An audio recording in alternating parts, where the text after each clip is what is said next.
Hello Year 10, this is Mrs. Driver. I'm just doing a little video for you to explain your next task, which myself and Mr. Smith would like you to complete. Please do take photographs of the work you are completing and email it to us. It's really, really good to track and monitor what you are doing and obviously know that you are okay in these surreal times. This is a booklet that I produced for Year 11. They found it really helpful when they came to revise for their mocks. So please do have a look at it. You can print it if you like, or if you find it easier working on your computer at home, then please work on your computer, that's fine. Whatever you do, please ensure that you are keeping the work so that myself and Mr. Smith can mark it when we are back at school. So take the time to read the book. Everything in here is essential really for your exam. So this is going through section B and section C of your exam paper. Now, I have got here an exam paper just to show you. Ignore my notes written on it, but if you have a look at this bottom section, it says there are 20 marks for section A, 30 marks for section B, and 50 marks for section C. So section B and C are heavily weighted on the paper. Hence why it's a really good idea to do this booklet, as this is taking you through the higher marked questions. So have a good read of it. We've got lots and lots of things on here. So for example, you've got a bit of a tick list. You can tick off what you know. I've put exam hints and tips on here, so you can obviously check what you're doing. If you like to bug your answers, then that's quite a good way to make sure that you're answering what the question is actually asking you, because it's surprising how many people don't actually answer the question they've been asked. So you box the command words, you underline any keywords, and then obviously you go back and you check your work. So that's bugging. Also, we've got waggle. So in this paper, there are loads and loads of waggle questions, and waggle stands for what a good one looks like. So any past papers which I feel have been answered very well, I've scanned and I've put in here for you to have a look at. So your first page is, I want you to go through and I want you to fill in the information on the forces and the stresses. So you've got in here, you've got tension, you've got compression, bending, shear and torsion. Go through exactly as I have here, just writing what they are. So what does tension mean? So tension means it's a stretching or it's a pulling force. Compression means it's a squashing or a pushing down force, okay? There's little illustrations to help you, but first of all, write about what each one of those means. I've then gone on to do a bit of an exam style question. So if I explain this one, it's asking you to name a specific material. So make sure that you are specific in what you are writing down. So for example, I've written down pine wood as opposed to just wood. And also I've written down acrylic instead of just writing plastic, okay, because they wouldn't get you the marks. So I've gone on to say about how these materials would perform under different of the forces.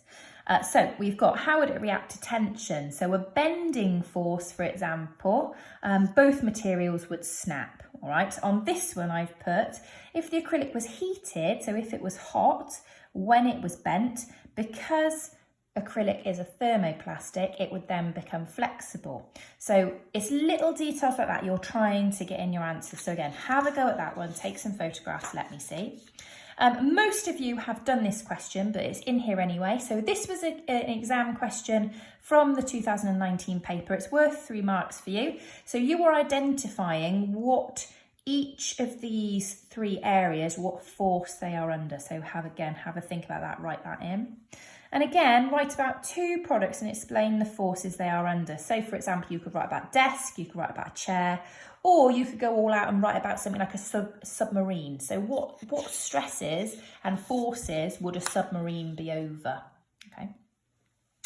On here, we've got quality control and surface treatments and finishes. So again, have a look, Google it. If you don't know what CMYK means, we've been through it in class, but again, if you need to rejog, go and Google it.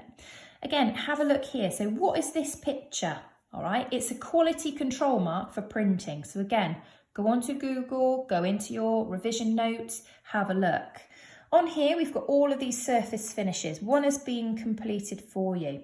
Again, if you have this little pocket guidebook, This is a really good book and it will have all the answers in it for you. If you don't have that book, then again, you can go on technologystudent.com. There's loads and loads of YouTube videos out there. You can have a look on YouTube, or you can just, again, go on Google and that will tell you. But again, make sure you're writing those answers in. These are our first Waggle examples. Okay, so this again, it's a 2-mark question and a 3-mark question, and this person got 2 out of 2 and 3 out of 3. So again, have a look at what they're writing, and generally where you see the ticks is where they're picking up the marks. So make sure you have a read of those and see how they are being marked.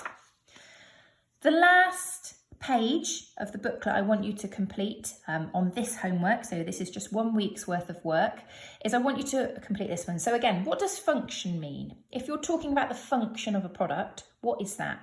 If you're talking about aesthetics of a product, we might say something's aesthetically pleasing. So what does aesthetics mean?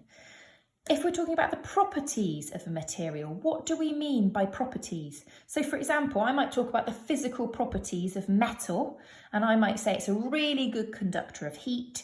I might say that it's malleable, so it can be hammered, it can be hit with a hammer, and metal is normally solid at room temperature. So that's its physical properties. So again, what are manufactured boards? How are manufactured boards made? 2 properties, so again, think about the properties of manufactured boards, and then also surface finishes. So this is going back, looking at aesthetics, so what does aesthetic mean? And surface finishes, you might want to go back to our previous pages, okay, and think about these surface finishes and then add them into your answer. Okay, so it's really, really self-explanatory. It hopefully is good for you to fill in, and it should hopefully really boost your knowledge. My graphics class, I'm also sending you through the Pixel graphics booklet, so you can also start to fill that one in as well. Any problems, anything like that, please pop me an email. This week, I'm going to try and get some phone calls to each and every one of you, so hopefully I'll be able to talk to you on the phone and just see how you're getting on with your work. Okay, any issues, as I said, just email me. Bye for now.